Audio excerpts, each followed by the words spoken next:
Panic പ്യാസ് ലഗര എന്ന് പറയാ. ആ പ്യാസ് ലഗത്താഹെ എന്നും അല്ലെങ്കിൽ പ്യാസ് ലഗരഹാഹെ എന്നും പറയാം. പറഞ്ഞാൽ മതി പ്യാസ് ലഗരെ എന്ന് പറയാം. പ്യാസ് ലഗരെ ദാഹിക്കുന്നു. എനിക്ക് ദാഹിക്കുന്നു. പ്യാസ് ലഗരെ അത്രയും മതി. അതാണ് ഷോർട്ട്, തനി നാടൻ. പ്യാസ് ലഗരെ. പിന്നെ പ്യാസ് മുജെ പ്യാസ് ലഗ് രഹാഹെ എന്നും അതുപോലെ മുജെ പാനിക്ക പ്യാസ് ലഗ് രഹാഹെ എന്നൊക്കെ നീട്ടി നീട്ടി പറയാം. അതിനൊക്കെ ഇഷ്ടംപോലെ നേരവും കാലങ്ങളൊക്കെ ഉള്ളവർക്ക് പറയാം. അത്യാവശ്യമാണെങ്കിൽ മുജെ പ്യാസ് ലഗരെ എന്ന് പറഞ്ഞാൽ പ്യാസ് ലഗരെ, അല്ലെങ്കിൽ പാനി ചായേ അങ്ങനെ പറഞ്ഞാൽ മതി. പാനി ചായ എന്ന് പറഞ്ഞാൽ വെള്ളം വേണമെന്ന് പറഞ്ഞാൽ മതി. അപ്പൊ നമുക്കറിയാലോ. ഈ വൃത്താന്തവും കഥയും ചരിത്രവും ഒന്നും പറയേണ്ട ആവശ്യമില്ല. ചുരുക്കി ഷോർട്ടായിട്ട് പറയണത് മുജെ പ്യാസ് ലഹരി എന്ന് പറയാം, അതല്ലെങ്കിൽ തൊട പാനി ചായ എന്ന് പറയാം. ഓക്കെ. നമ്മൾ സംഭാഷണം എപ്പോഴും ചെറുതാക്കുകയാണ് ഏറ്റവും മനോഹരം. പെട്ടെന്ന് ആളുകൾക്ക് കാര്യം മനസ്സിലാകുകയും ചെയ്യും.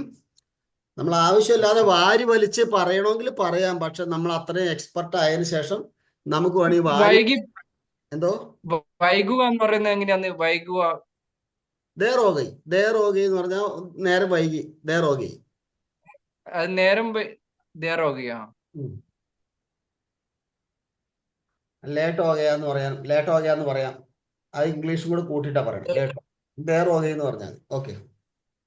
ആർക്ക് സംശയങ്ങളുണ്ടെങ്കിൽ ചോദിച്ചോ, എല്ലാം ചോദിച്ചോളൂ. ആർക്കെങ്കിലും സംശയം ഉണ്ടെങ്കിൽ ചോദിച്ചോളൂ, ഇല്ലെങ്കിൽ നമ്മൾ ക്ലാസ് തുടങ്ങുകയാണ്.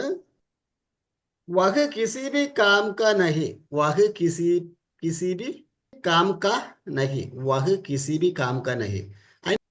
വഹ് കിസി ബി കാം കാ നഹി.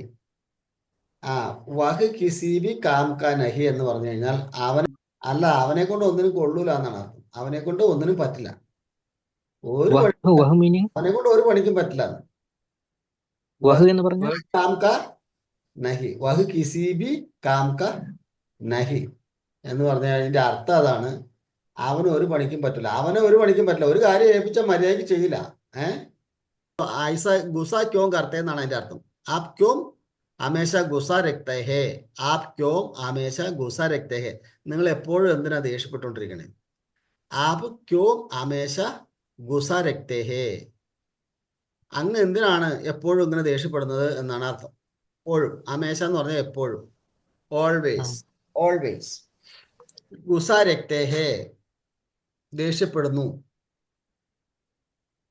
ക്യോം ക്യോം എന്ന് ചോദിച്ചാൽ എന്തുകൊണ്ട്. ആപ് ക്യോം ഹമേശ ഗുസ രക്തേ ഹേ. അങ്ങ് എന്തുകൊണ്ട് എപ്പോഴും ഇങ്ങനെ ദേഷ്യപ്പെടുന്നു എന്നാണ്. തും ബഡെ ചിടിച്ചിടെ സ്വഭാവ് കെ ഹോ. തും ബഡെ ചിടിച്ചിടെ സ്വഭാവ് കെ ഹോ. തും ബഡെ ചിടിച്ചിടെ സ്വഭാവ് കെ ഹോ എന്ന് പറഞ്ഞാൽ നിങ്ങൾ മുൻകോപിയാണെന്നാണ് അർത്ഥം. തും ബഡെ ചിടിച്ചിടെ സ്വഭാവ് കെ ഹോ. ചിടിച്ചിടെ സ്വഭാവം എന്ന് പറഞ്ഞാൽ ദേഷ്യപ്പെടുന്ന, ക്ഷിപ്രകോപി എന്നുള്ള അർത്ഥത്തിലാണ് കേട്ടോ.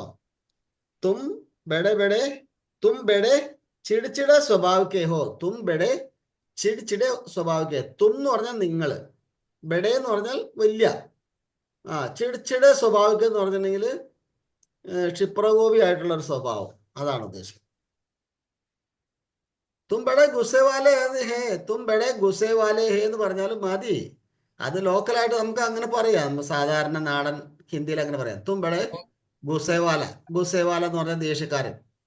ചിടിച്ചിടെ സ്വഭാവിക മലയാളം മദ്ലബ് ക്യാ? എന്തോ മലയാളം മദ്ലബ് ക്യാ? നിങ്ങൾ വലിയ ദേഷ്യക്കാരനാ, അതിനിങ്ങനെയാണ് അർത്ഥം. വേറെ ഹിന്ദിയിൽ നമുക്ക് എളുപ്പത്തിൽ പറയാവുന്ന വേറെ സെന്റൻസ് ഉണ്ട്. തും ബെടെ ഗുസ്സവാലെ ഹോ. തും ബെടെ ഗുസ്സേവാലെ ഹോ. അങ്ങനെ പറഞ്ഞാലും മതി കേട്ടോ. അങ്ങനെ പറഞ്ഞാലും മതി. ചിടിച്ചിടെ സ്വഭാവിക ഹോ എന്ന് പറയാൻ ബുദ്ധിമുട്ടാണെങ്കിൽ തും ബെടെ ഗുസ്സേവാലെ ഹോ എന്ന് പറഞ്ഞാലും മതി. നിങ്ങൾ വലിയ ദേഷ്യക്കാരനാ. നിങ്ങൾ मैंने आपका क्या बिगाड़ा है. मैंने आपका क्या बिगाड़ा है. मैंने आपका क्या बिगाड़ा है. मैंने आपके क्या बिगाड़ा है. बिगाड़े मतलब അത് ഞാൻ നിങ്ങളോട് എന്ത് തെറ്റ് ചെയ്തു, അല്ലെങ്കിൽ ഞാൻ എന്ത് പിഴച്ചു എന്നാണ് അർത്ഥം. ബിഗാഡ എന്ന് പറഞ്ഞാൽ ചീത്തയായി എന്നൊക്കെയുള്ള, ചീത്ത എന്നുള്ള അർത്ഥത്തിലൊക്കെയാണ്. ഞാൻ നിങ്ങളോട് എന്ത് തെറ്റ് ചെയ്തു? मैंने आपका क्या Yes. बिगाड़ा है मैंने आपका क्या बिगाड़ा है ഞാൻ നിങ്ങളോട് എന്ത് തെറ്റു അല്ലെങ്കിൽ ഞാൻ എന്ത് പിഴച്ചു എന്നാണ് ചോദ്യം. മേരാ ക്യാ കുസൂർ ഹേ എന്റെ കുറ്റം എന്താണ്? മേരാ ക്യാ കുസൂർ ഹേ എന്റെ കുറ്റം എന്താണ്? മേരാ ക്യാ ഗലത്തി ഹേ എന്റെ തെറ്റെന്താണ്? മേരാ ക്യാ ദോഷ് ഹേ എന്റെ ദോഷം എന്താണ്? ഇതൊക്കെ എന്ന് പറയുന്നത് കുസൂർ രണ്ടും ഒന്നാ? ആ കുസൂർ ഗലത്തി ദോഷ് ഇത് മൂന്നും ഒന്നാണ്.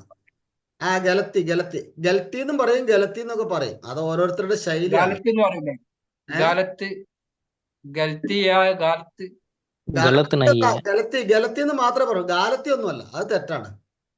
मुश्किल. ഗാലത്ത് ഗാലത്ത് ഗലത്തി ഗലത്തി ഗലത്തി ഗലത്തി എന്ന് പറയാം, ഗാലത്തി എന്ന് പറയരുത്. मुश्किल मुश्किल नहीं है. मुश्किल. മുഷ്കിൽ എന്ന് പറഞ്ഞാല് അങ്ങനെ മുഷിക്കിൽ അതിനോട് ചേർന്ന വാക്കല്ല. മുഷിക്കിൽ വേറെ വാക്കാണ്. അത് ഈ ഗൾഫിലൊക്കെ ഉള്ള ആൾക്കാർ എപ്പോഴും മാഫി മുഷ്കിൽ എന്നൊക്കെ ഇങ്ങനെ പറഞ്ഞു അങ്ങ് ഒപ്പിക്കും. അത് എല്ലാത്തിനും പറയാം അവര്. അതുകൊണ്ട് കാര്യമില്ല. ബുദ്ധിമുട്ടെന്നാണോ സാർ?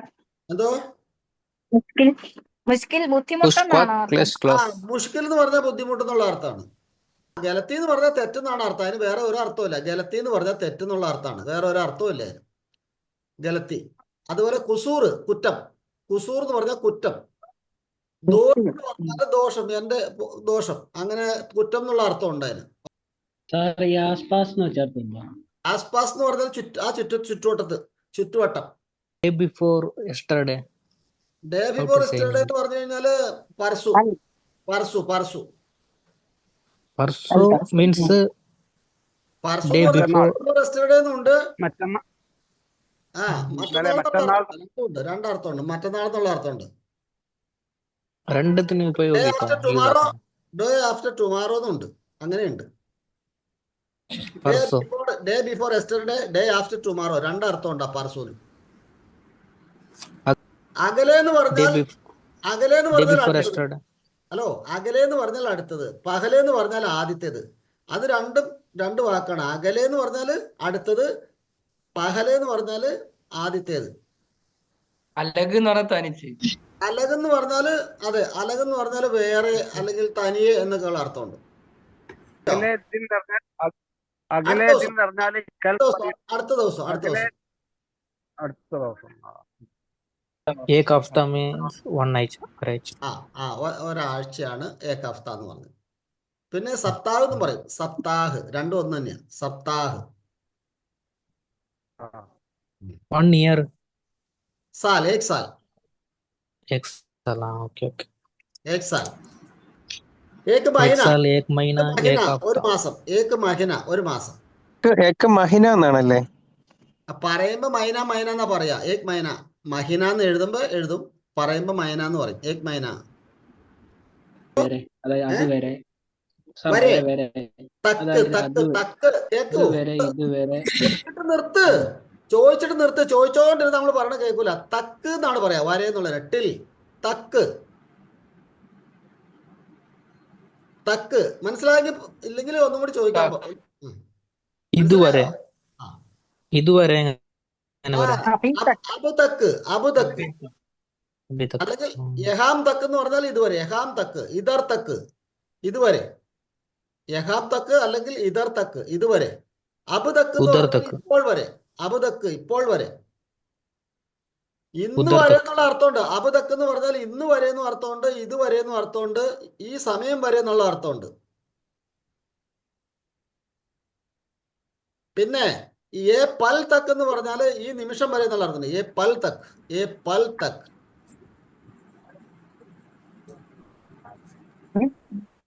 ഏ പൽ തക്ക്, ഏ പൽ തക്ക്, ഏ പൽ തക്ക്, ഈ നിമിഷം വരെ. ഗണ്ടേ, ഗണ്ട് തക്കുന്നല്ല, ഘണ്ടേ, ഘണ്ടേ എന്ന് തന്നെ പറയണം. ഏ ഘണ്ടേ തക്ക്. നിങ്ങൾ അത് ചെയ്തേ പറ്റൂ എന്ന് പറയണം. നിങ്ങൾ അത് ചെയ്തേ പറ്റൂ. तुम वही करना जरूरी है. तुम वही करना जरूरी है. जरूरी मतलब तुम वही करना जरूरी है. നിങ്ങൾ അത് ചെയ്യേണ്ടത് നിർബന്ധമാണ്, കമ്പൽസറി ആണ്. ജരൂരി, ജരൂരല്ല, ജരൂരി. അത് രണ്ടാണ്. जरूरी है. ജരൂരി. कसम से. आपको वो करना पड़ेगा. കാരണം ചെയ്യേണ്ടി വരും എന്നുള്ള അർത്ഥമാണ്. ചെയ്യേണ്ടി വരും. ഇമ്പോർട്ടന്റ് കാം എന്ന് പറയില്ലേ, അത്യാവശ്യമുള്ള ജോലിയാണ്, അത്യാവശ്യം ഇമ്പോർട്ടന്റ്. സരൂർ കാമേ സരൂരി ഹേ. അതെ അതെ. സരൂരി എന്ന് പറയും ചിലര്, ജരൂരി എന്ന് പറഞ്ഞാലും മതി. ജരൂരി എന്ന് പറയുകയാണെങ്കിൽ വല്ലാതെ മസിൽ പിടിക്കണ്ട. മറ്റതൊക്കെ എന്ന് പറഞ്ഞാൽ നമുക്ക് കുറച്ച് സ്ട്രെസ് വേണം പറയാൻ. കസംസ് എന്ന് പറഞ്ഞാൽ കസംസ് എന്ന് പറഞ്ഞാൽ സത്യമായിട്ടും മാ കസം, ബാപ് കസം, ഖുദാ കസം, മേരി ബച്ച കസം പറയാ. കസംസ് എന്ന് പറഞ്ഞാൽ സത്യമായിട്ടും എന്നുള്ള അർത്ഥമാണ്. അത് ശപഥം ചെയ്ത് പറയണം, ആണയിടുകയാണ് നമ്മൾ, ആണയിടുകയാണ്, ശപഥം ചെയ്യാണ്. മേരി കസം, തേരി കസം, ഖുദാ കസം, മാ കസം. സച്ച് ബോലോ എന്ന് പറഞ്ഞാൽ സത്യം പറയാ. സച്ച് സച്ച് പോലോ, സച്ച് പോലോ.